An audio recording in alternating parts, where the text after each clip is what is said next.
Hello, thank you for joining us today and being with us here as we talk about veteran oral health in Hawaii. I see some familiar faces. Hi, Kathy. Hope everyone's doing well. As you come in, I invite you to join us on camera as you're able. I think some folks are still coming in from the waiting room. But in the interest of respecting everyone's time, we're going to go ahead and get started. And Shayla will keep an eye on the waiting room and let folks in as they join. So again, welcome everyone. Thank you for joining us today. I'm Liz Flannery. I'm the Director of Education and Leadership at the American Institute on Disparities in Public Health. And we're really thrilled to be with you here today talking about veteran oral health. This is a program. We are a small 501c3 national nonprofit, but we have state profiles on veteran oral health in every state, and it is our goal to virtually visit every state and share the data on veteran oral health in those states and talk to stakeholders about what we can do about that, about some of the data that we'll look at. So without further ado, I'm going to go ahead and get started. So we're going to start with a national overview of what veteran oral health looks like at a national level. Was there a question? Okay. We're going to dive into some state level data. And we're going to have a lot of discussion throughout. These sessions are designed to be interactive. We want to hear from you and hear what you need in your community. The reason that we designed these state profiles is because doing the work at the national level, we were hearing from folks over and over again, what does it look like on my state? At AIDPH, I'll talk about it a little bit more in just a second here, but we do research, education, and advocacy. We're never doing research for research's sake. Our goal is always to get that data, have it be open sourced, and put it into the hands of the folks doing the work at the local level. And so that's really the reasoning behind these seminars. Because of that, we want to make sure we're hearing your reactions to what we're sharing. And we want to give you time and space to connect with your colleagues locally. So we'll have several ways that we'll engage throughout today's session. If you have questions, please pop them in the chat. We'll have time to come off mute and have a conversation as well. But Shayla can pause and interrupt me, and we can address questions as they come. Okay. So just some general housekeeping. This session is being recorded. If you have colleagues who are interested in attending or you think would benefit from the information, you can share the recording out with them after the session. We will post the recording along with all of the materials on our learning management system. That is also where you are able to collect a CEU for the session if that's something you're looking for. Additionally, as I said, we like to do a fair amount of community discussion. So often folks are sharing about veteran events that are happening in their communities, other local things. Shayla will gather that information that happens in the chat. If you share any links, she'll share that all back out via email and we'll post it to that learning management system as well, so that everyone here has the information shared from their colleagues. And then again, if folks were unable to attend live, they'll be able to access that. To make sure that you're able to have some time to connect with your colleagues, please take a moment and share your email and your organization in the chat. If you have any questions about Zoom or technical issues along the way, I've mentioned Shayla several times. She can give a wave hello. She's my colleague joining me from AIDPH. She can go ahead and help you. You can send her a DM. Okay, so one of the ways that we are going to engage today is using Slido. If you have not used Slido before, it is a fairly straightforward platform for engaging with polls and questions. You can access it several ways. Shayla is going to pop the direct link in the chat. You can scan this QR code with your phone. You can go to slido.com and put this code in and access where we're going to go. So I'll give folks a second to pull that up and get ready. Once you have it open, keep it open. We're going to use it throughout our session here today. Okay, these are our learning objectives. These are tied to our CEUs. As I mentioned, we'll give instructions on how to request your CEU after the session is complete today at the end. Okay, so let's get warmed up with Slido. So if you want to toggle back over, again, Sheila popped that link in the chat. and we'll get started with a poll. And we would love to hear what brought you to today's session. Are you looking to learn? Are you looking to share, connect, or act? Or maybe it's all four of those things. Learning, love to see it in the lead. All of the above, also love to see that. Okay. Act. Okay, we're going to give you hopefully some action items to take at the end of our session here today. This is really fantastic. I'm just looking at our numbers. We would love to have 100% participation.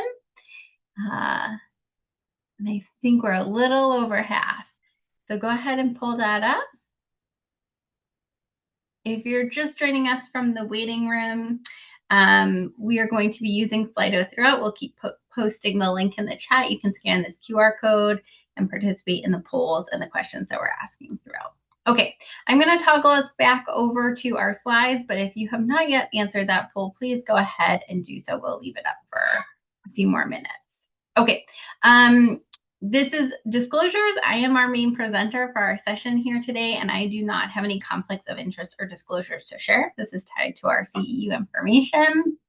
I introduced myself, but for those of you who were joining from the waiting room, I'm Liz Flannery. I'm the Director of Education and Leadership at AIDPH. I'm joined by Shayla Stewart, my colleague on the education team at AIDPH.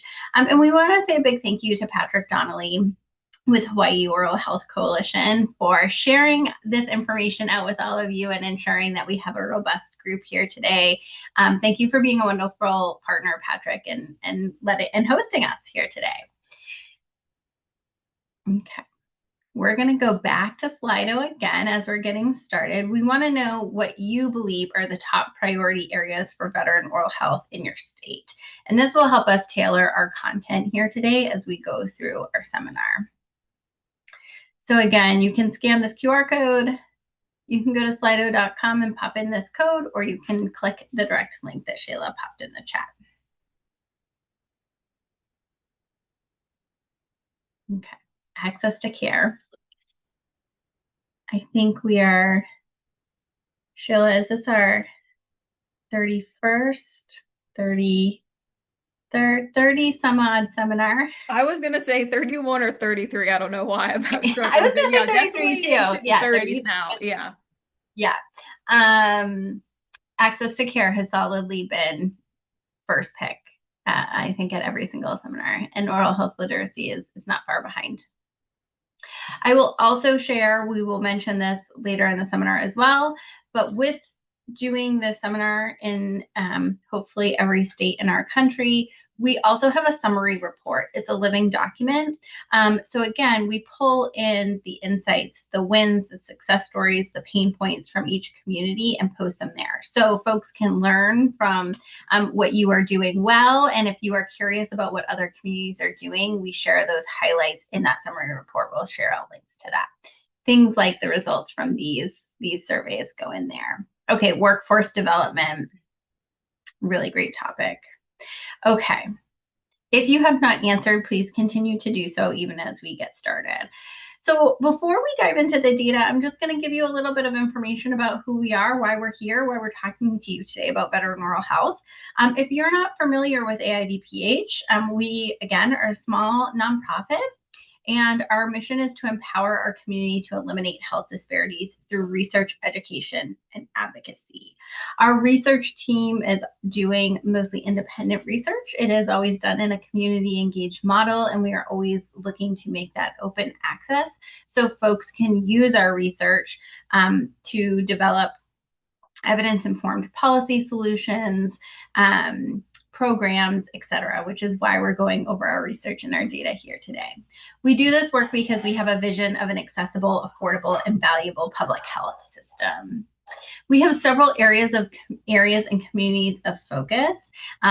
Folks in rural communities, people with disabilities, queer people, and veterans are our communities of focus. We're talking about veterans today. And some of our health issue areas are looking at lifespan health, looking at public health workforce development, payment care delivery models.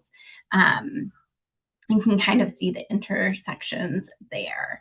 So again, understanding is intersectionality of our communities of focus. For example, we are focusing on veterans here today, but approximately 30% of veterans report having a disability, and approximately 25% of veterans live in rural areas. And we'll really talk about that a lot as we dive into the data today, understanding that folks who are living in rural areas are facing barriers to care, and that's compounded if you're facing barriers to care as a veteran. Those things compound and add up. We want to take a minute and say thank you to CareQuest Institute for Oral Health, who is our funder for this program, and just highlighting here that we have partnered over many years with CareQuest for our research in veteran oral health. We share this story often that our founder and executive director, Annalise Cothran, is the spouse of a military veteran. And really when CareQuest came and said, hey, what do you know about veteran oral health? She was unhappy to say, not much. I don't know much. We don't know anything. So she dug deeper and really found that there wasn't research out there. And that was the call to action. And they started with working with veteran organizations directly, hearing from veterans themselves with, again, a community engaged manner, starting with surveys, starting with focused interviews, and going from there. Our research has led to advocacy work, several Hill Days at this point.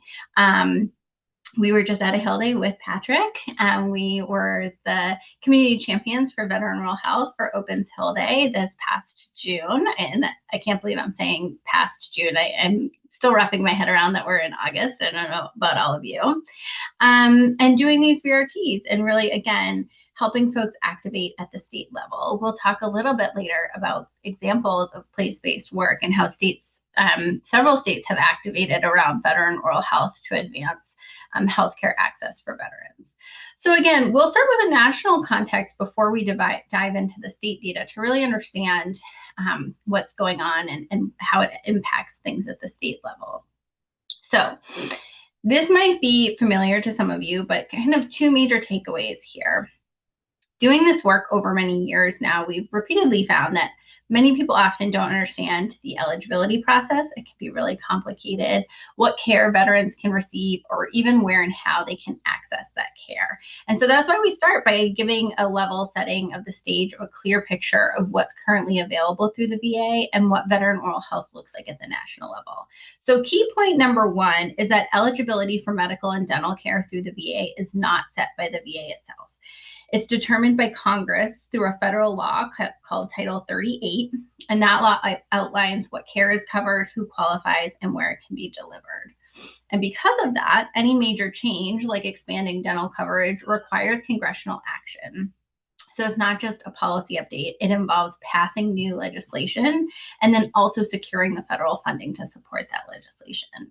So when we're talking about the limitations in access to dental care for veterans through the VA, it all ties back to that federal level. However, I also want to point out that that doesn't mean we can't take action to impact change and think of innovative programming at the local and the state level. And the first step to doing that is getting educated about what it looks like on your state, which is what we're doing here today. So again, thank you for your time and your commitment to this topic. So again, determined at the federal level, and also medical and dental eligibility are two separate pieces. So someone might have medical eligibility and be without that dental coverage, which is what we're talking a little bit more here today. So second major takeaway here is that most veterans, including those receiving other health care through the VA, are not eligible for dental care through the VA. So this graphic here, what we're looking at is this graphic represents all 18 million veterans living in the US today.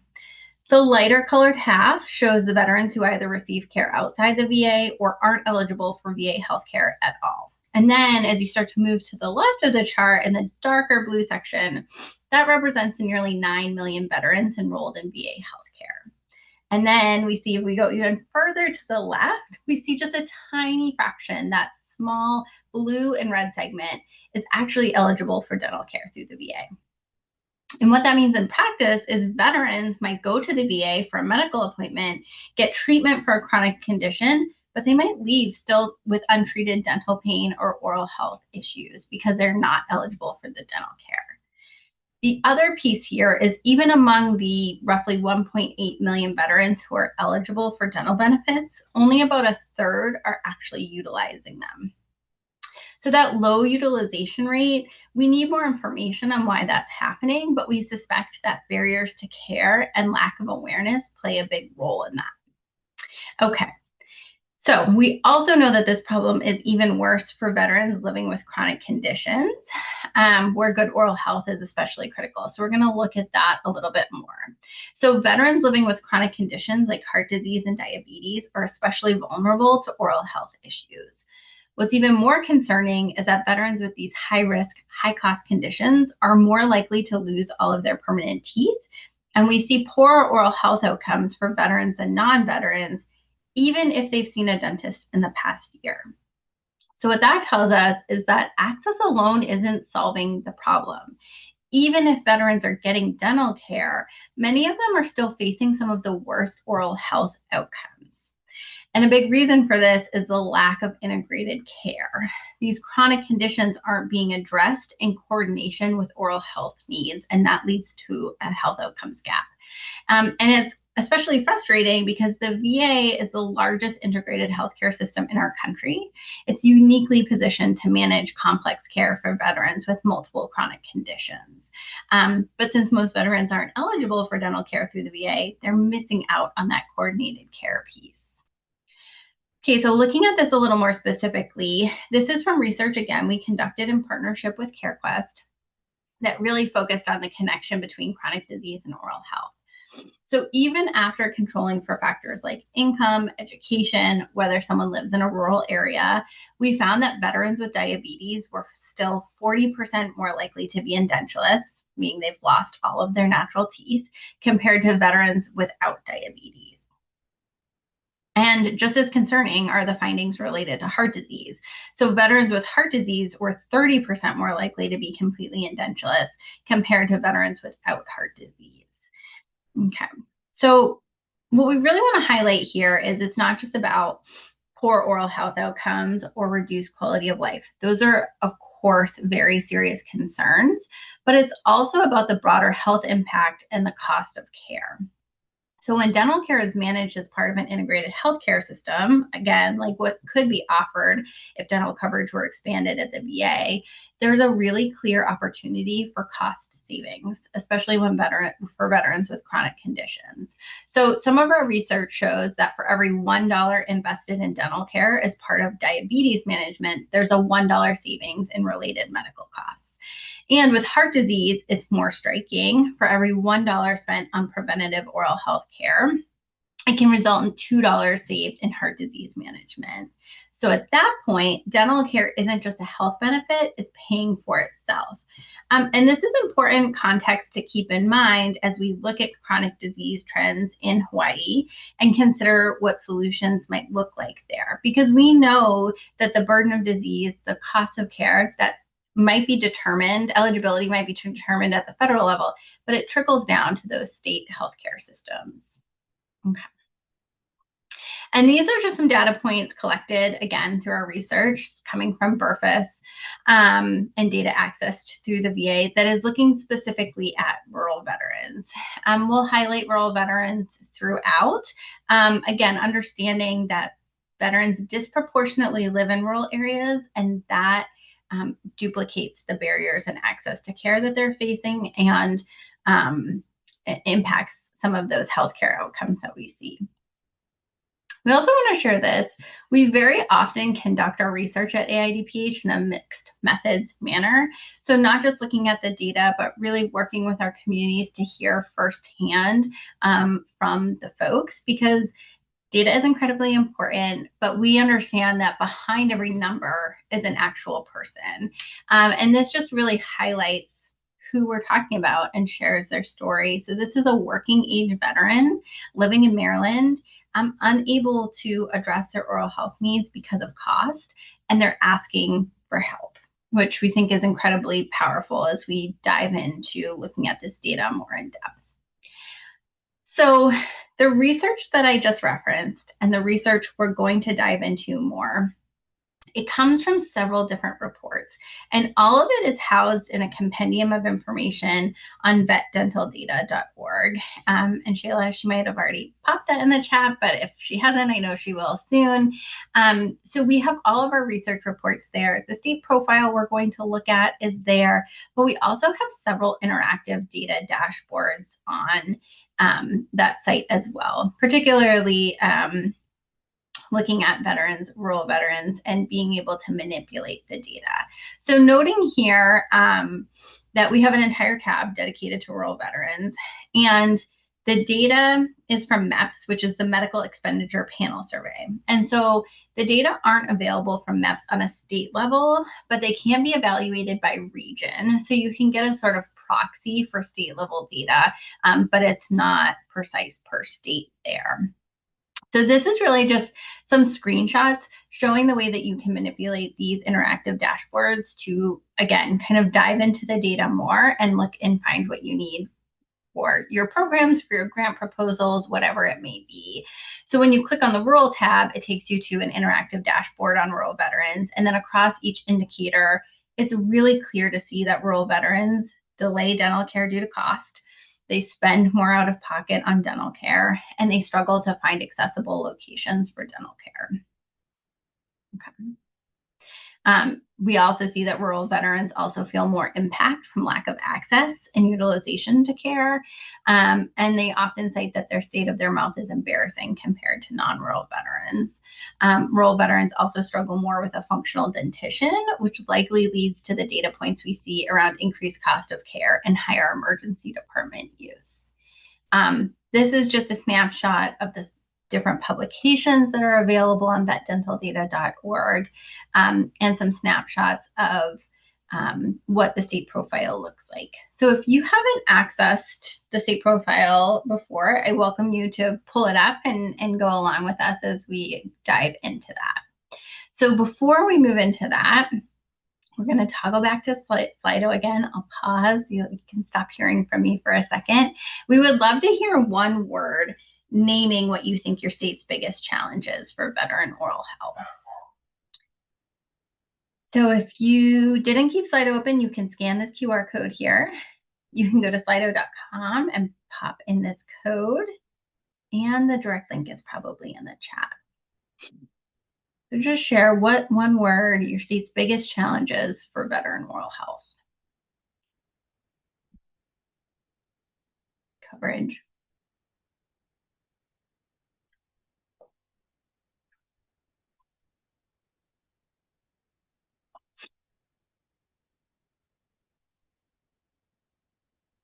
Workforce cost, access. See a lot of intersection with these pieces here. Access, education.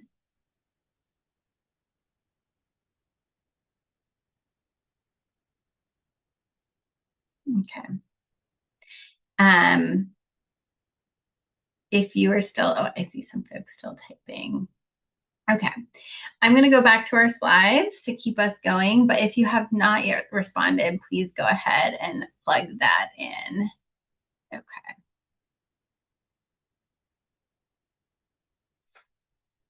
Okay.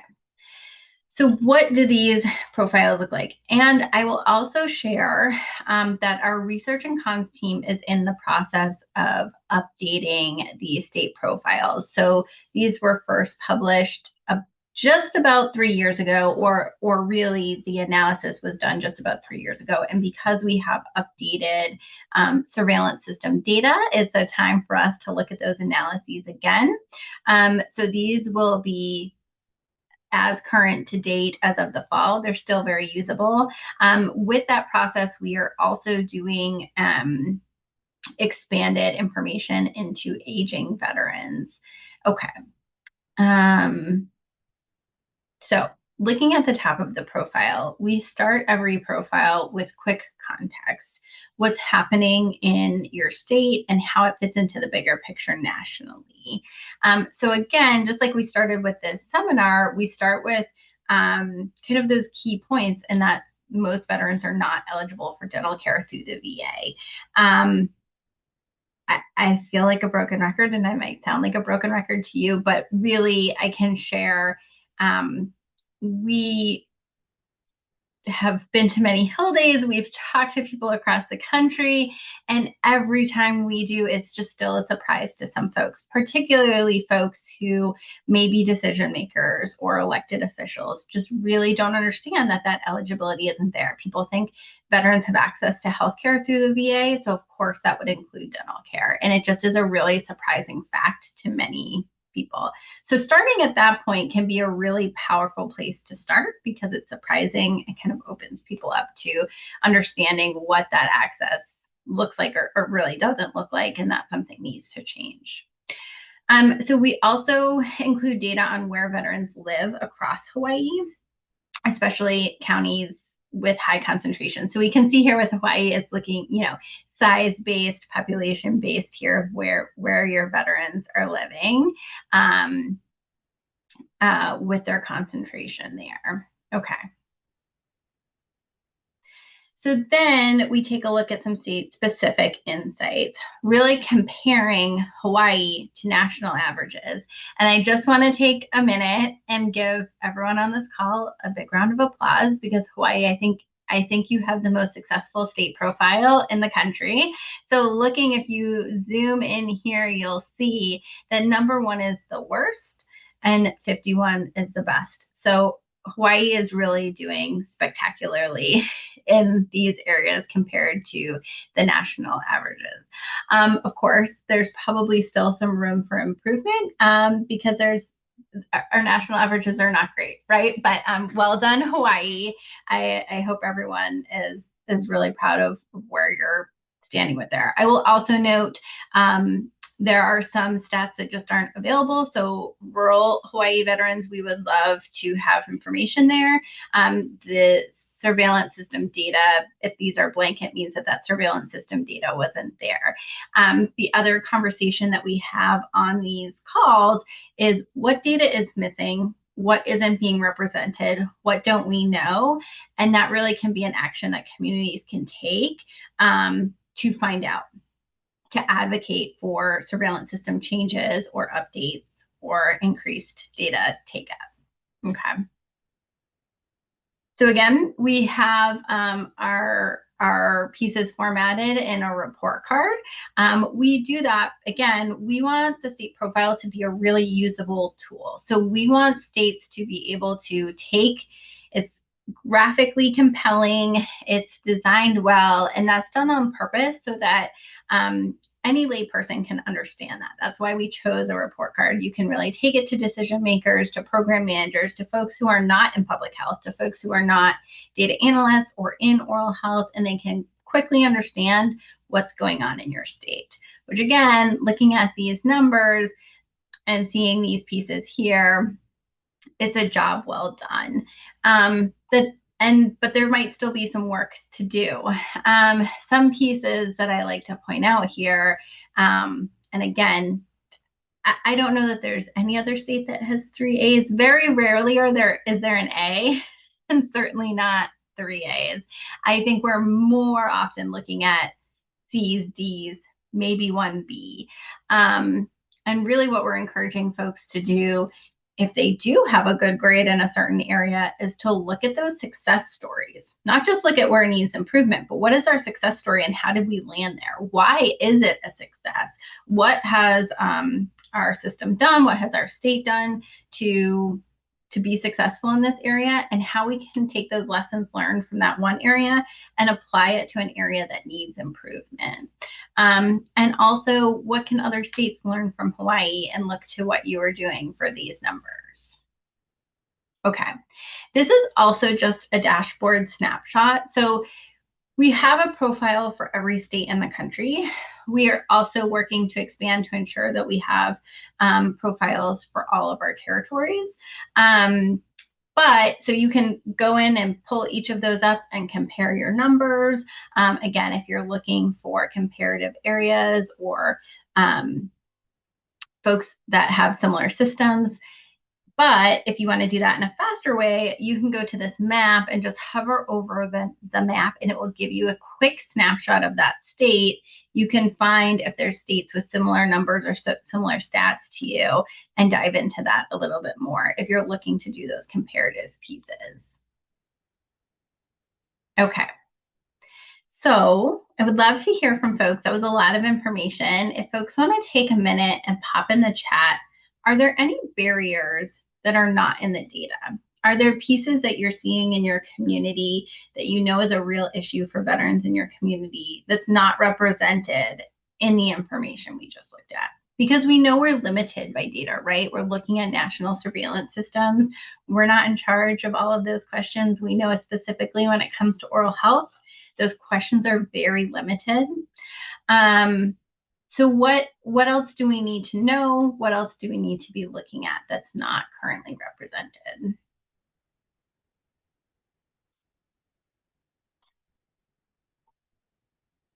And if I'm looking away from you, it's because I have a double screen and I'm pulling my chat up over on my second screen. Okay. I'll give folks, please go ahead and keep typing, keep thinking, keep typing about this. I'm going to go ahead and keep walking through our slides, but you can go ahead and continue with that chat, with that conversation in the chat. Okay, so that was a lot of detailed information at the national level, at the state level. It's a lot of data.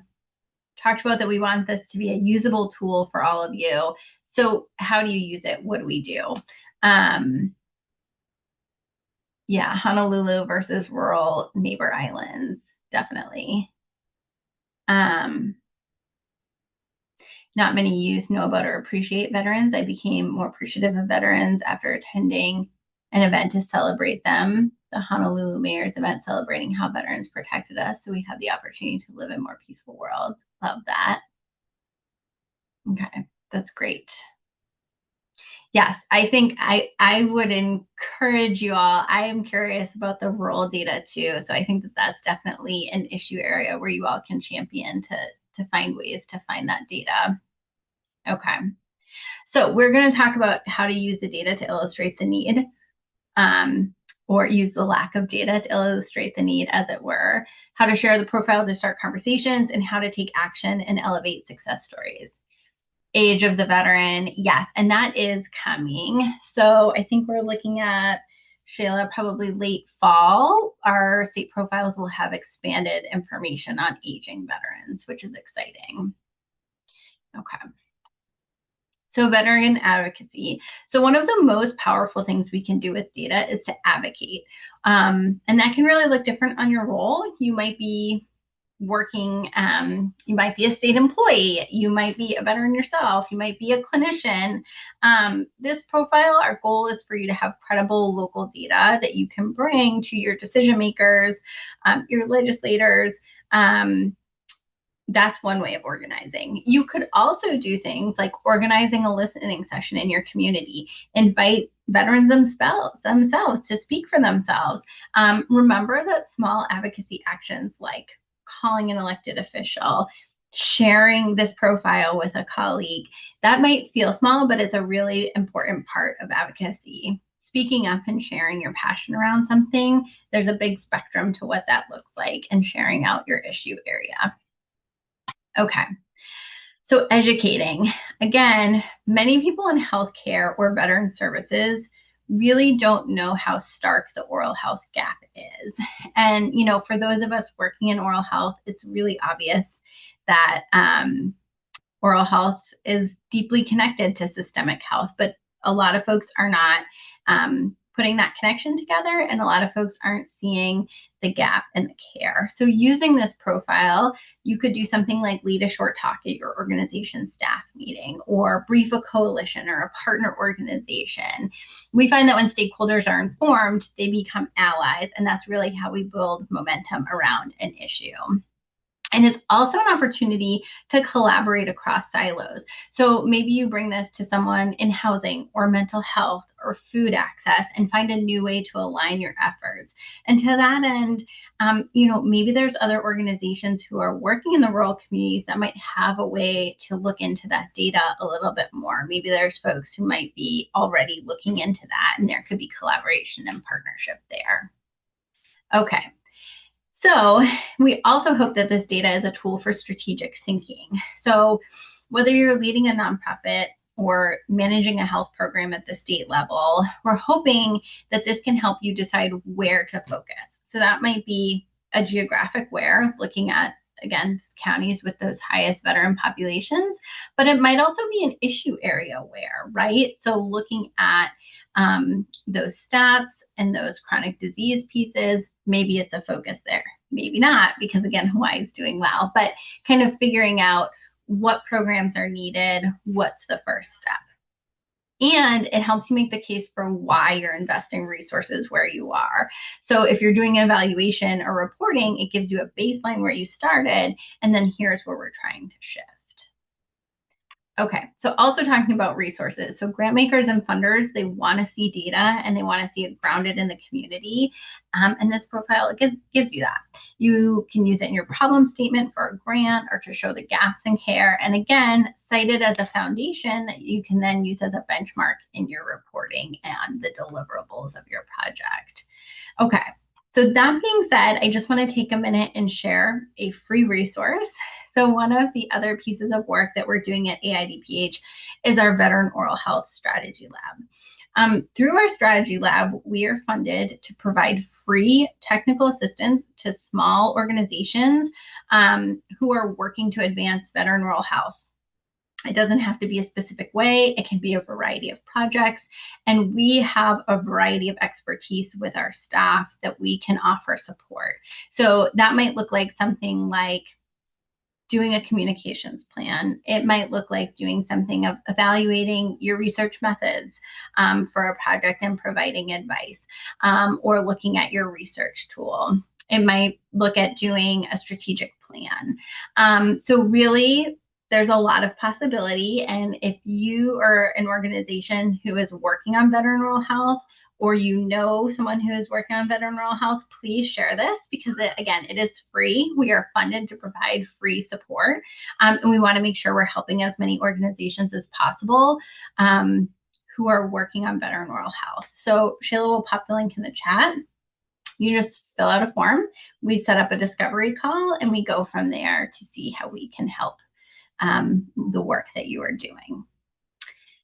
Okay, so also to the point of helping, we want to make sure that we're leveraging the tools in our research to best serve the work that you are doing. I mentioned that we're updating this. I mentioned that we have vetdentaldata.org. There's some additional updates that are coming to the website as well, such as a directory to help folks find care in their areas.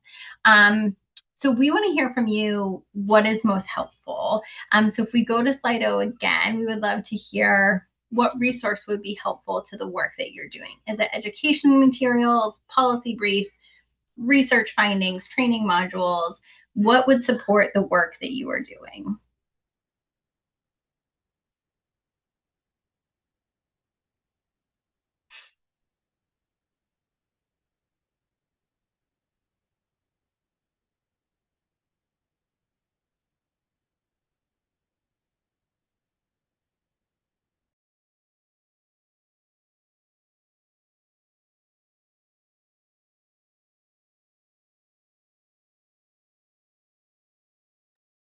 And Liz, while everyone's answering, I was just thinking, and I'd never thought of this during any of our other VRTs. I'm like, okay, we're islands, so what a barrier. I mean, or is that? You guys, because I did a quick Google search, so I could just be totally wrong, that there are pretty much VA clinics, but not every VA clinic on each island has a dental component. So I was thinking, well, that's a whole unique barrier that we've never really come across. And it just kind of hit me like, wow.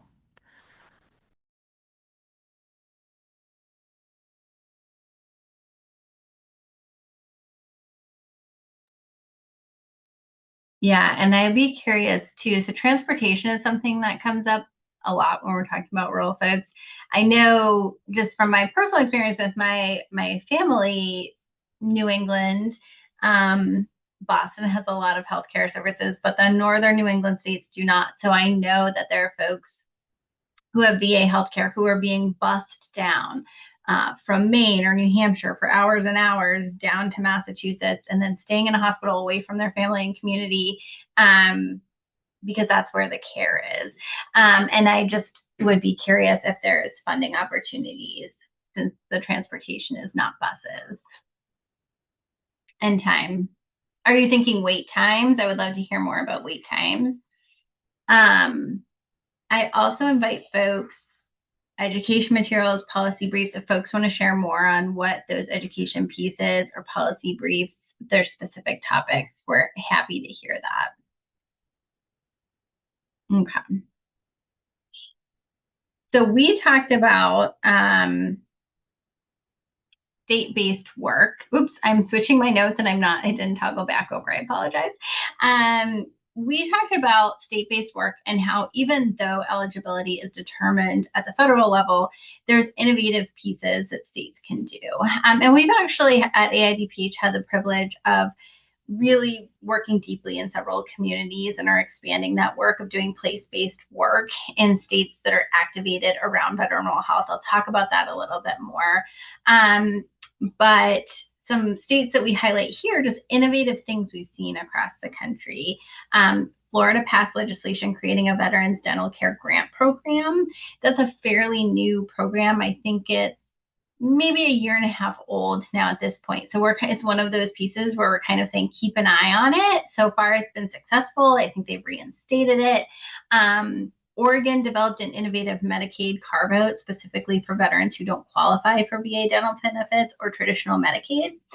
So their veterans are screened to determine if they qualify for either. And then if they're not, they're enrolled in a coordinated care organization and receive free dental care through the network community clinics. And then in Iowa, Iowa uses state lottery dollars to fund the Veterans Trust Fund. That fund provides direct grants to veterans to help cover out-of-pocket health expenses to include dental care and other things. There are other states. Maine has an innovative grant program, and that's included in our summary report. Colorado also has a trust fund, but it looks different from Iowa, and we're actually about to publish a report on aging veteran oral health in Colorado.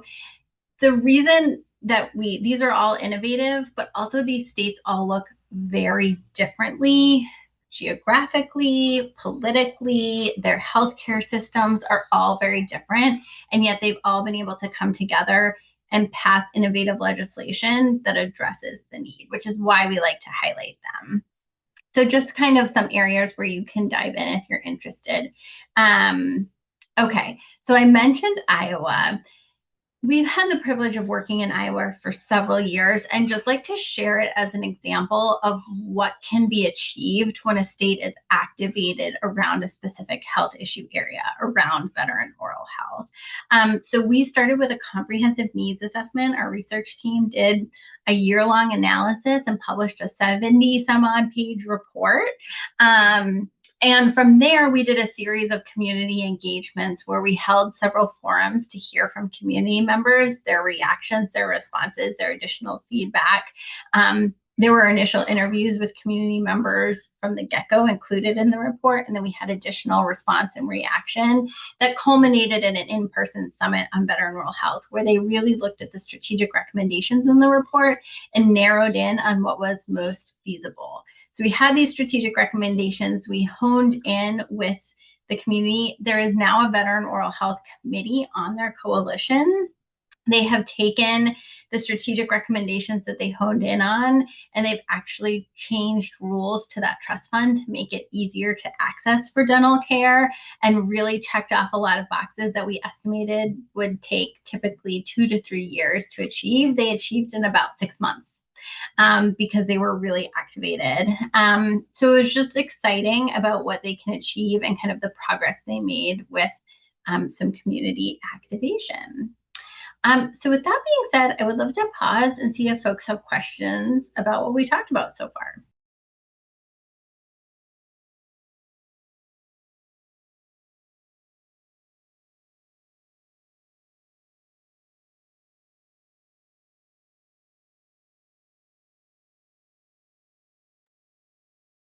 Okay. If something occurs to you, feel free to pop it in the chat or just feel free to interrupt. Okay. So we talked about taking action when we started this call. I hope that you're feeling activated. I hope that you learned something. I hope you were able to connect with your colleagues in the chat. I also know it's a lot of information to take in. We're all very busy. So I want to leave you with one concrete, easy step to take after the session to keep the momentum going. And that's to share the profile with one new person or organization. And if you're willing, I'd love for you to post in the chat who you're going to share it with. That will help keep you all accountable, stay engaged, and stay encouraged as we go forward. And I'm just checking here in the chat.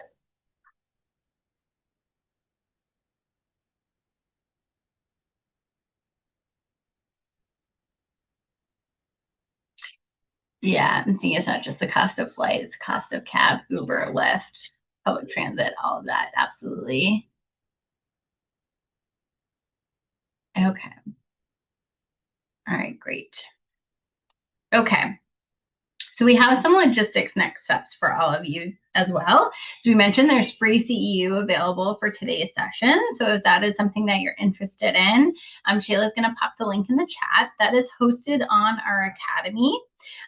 You do have to log in or set up a username if you haven't used our Academy before. It is free to do so. You will also find recordings and resources from today's session available at the Academy. So if you want to share that out with colleagues, if you want to come back and reference something, that will all live there and be housed there. You're also welcome to see what other states are talking about. You can do that both through the summary report, or you can watch another state seminar if you so desire. Okay. We also want to share, we have an upcoming Rooted seminar. These seminars are also free, also offer free CEU. This is our Rural Oral Health series where we really look at work, innovative work that is being done in rural communities. The idea that folks are sharing models or case studies or success stories that can likely be replicated in other communities of how we advance oral health care in rural communities. So our upcoming one is on August 20th. Shayla popped the registration in there. You can find the registration on our website. And again, that's free to attend, free CEU. And that is a series that takes place roughly every other month. Okay. I mentioned that the summaries are in our summary report. The other piece that we want to share is I also mentioned we conduct our research in a mixed methodology. We always want to be leading from behind and sharing veteran voices from themselves. And part of that, we have a veteran oral health story forum. If folks have a oral health story that they want to share and they are a veteran, we invite them to share their story. It is anonymous. We include that information in our reports. We include it in our advocacy work. And we just want to give folks an opportunity to share their voice and share their story in an anonymous way if that's something that works for them. So if you are a veteran or you know a veteran who you think might want to share their story, please go ahead and share that form with them. And we leave you with veterans deserve equitable oral health. So again, thank you all for being part of this conversation and joining us today. And if folks have any questions before we hop off, I'm happy to answer them.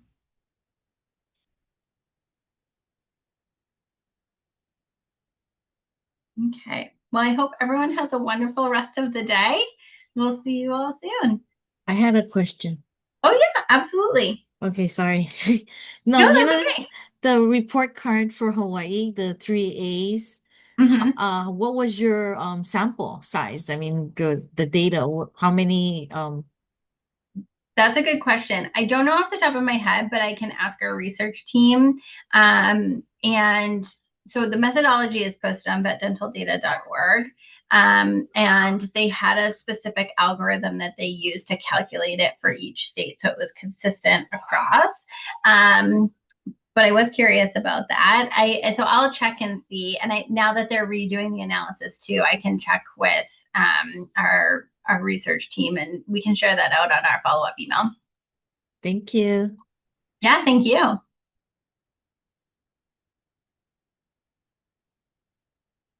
Okay. Well, I hope everyone has a wonderful rest of the day.